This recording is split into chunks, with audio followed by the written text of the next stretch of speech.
Hi అండి, అందరికీ good evening. రేపు ఆదివారం స్పెషల్గా రథసప్తమి ఆదివారమే రావడం చాలా చాలా విశేషం.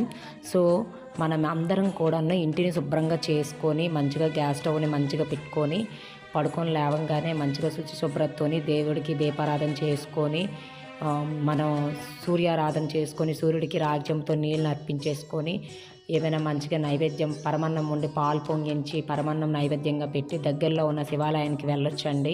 సింపుల్గా కూడా ఇలా చేసుకోవచ్చు. అలాగే మనము ఈరోజు మధ్యాహ్నం పూట పడుకోకండి దయచేసి.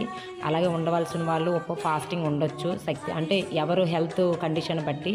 అలాగే ఆదిత్యాయ నమః అని చెప్పేసి 108 టైమ్స్ మనం రేపు కానీ అనుకున్నాం అనుకుంటే చాలా చాలా విశేషమైన అద్భుతమైన ఫలితం మనకు లభిస్తుంది.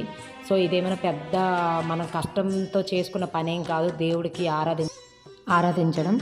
అలాగే దగ్గరలో ఉన్న గోమాతకి బెల్లం ఏమైనా తినిపించండి. థ్యాంక్స్ ఫర్ వాచింగ్ అండి. బాయ్.